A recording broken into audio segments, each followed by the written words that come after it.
Hi, everyone. This is Mrs. Wojtowicz with Mrs. Kohler, and we are going to read the Grade 3, Week 4 Enrichment Packet story called Storm Chaser, written by Mary Kay Morrell, illustrated by Brian Floca. See that, Emily?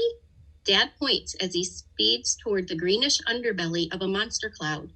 That's the laboratory for a tornado. Really? I gulp. Dad and I have been looking for tornadoes all week from our small van. He opens his window and points across a wheat field. I follow his finger and see a ragged chunk, dark as midnight, extend from the monster cloud. What is it? I ask, trying not to sound worried. A tornado forming, Dad says. I know that tornadoes, or twisters, are dark columns of fast-moving air shaped like funnels that rotate violently. I think of all those pictures I've seen of the damage tornadoes can do once they hit the ground. Pickups turned upside down, trailer houses lying on their sides, barns torn into splinters. Dad loves tornadoes. He's a meteorologist, which means he studies weather for a living. He dreams of thunder, lightning, and twisters dipping down from the sky. As part of his job, Dad drives across the Midwest, searching for the kinds of storms that produces tornadoes. He says tornadoes can happen just about anywhere in the world, but the worst ones happen here in the United States, right between the Mississippi River and the Rocky Mountains, in an area called Tornado Alley. Let's go, he yells. Usually Dad's weather tracking partner is here to take pictures, but he's at a weather convention. I talked Dad into letting me ride along in his place. Dad didn't like the idea at first, but I kept reminding him that science and photography are my favorite subjects. Finally, he gave in, and here I am. Dad turns the van and starts to drive. My mouth falls open. We're heading in the direction of the twister. The twister is now closer to the ground and has thickened into a squat black funnel. Once it hits the earth, the twister sucks up everything in its path.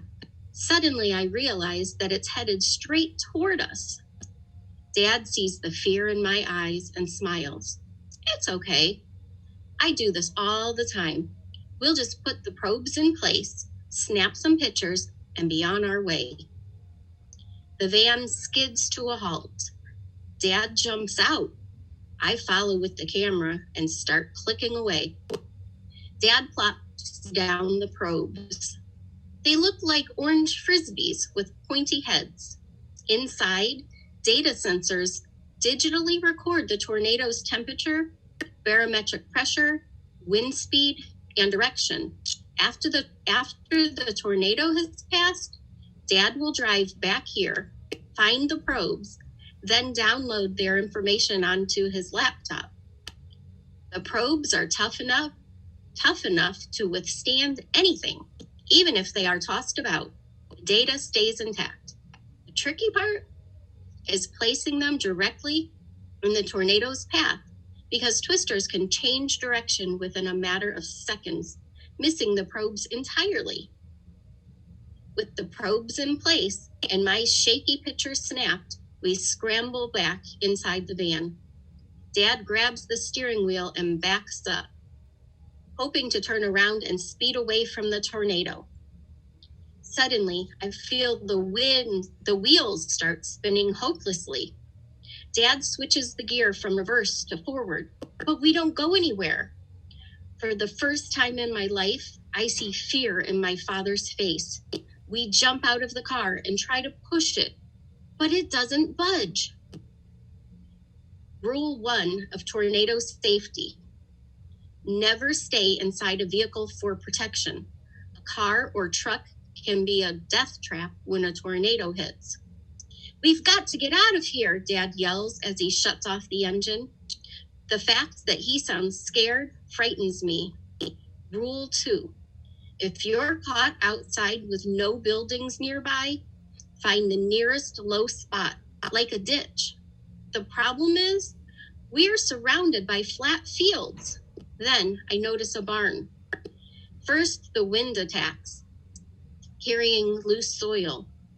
I hear the dirt rush between the boards, flowing around us, clogging the air. Then something hits the side of the building. Something big enough to make the boards clatter like broken teeth. I close my eyes. The barn creaks like it's being stretched apart. Then the wind changes, shifting into something beyond a roar.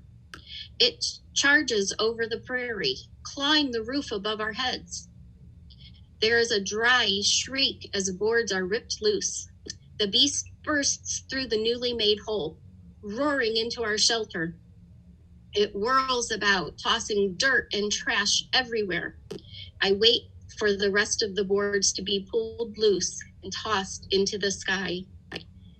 Fence posts are snapped off and tossed about.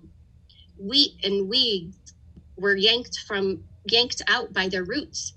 Thankfully, our van is still in one piece, but now it sits at a crooked angle down in the wheat field. I snap a few pictures. We search for the sensors. The data is still intact, and tonight, Dad will study it. With this kind of research, meteorologists believe they will one day be able to better track the unpredictable tornado. Being Dad's storm chasing partner has been thrilling, but I think I've had enough excitement for a lifetime.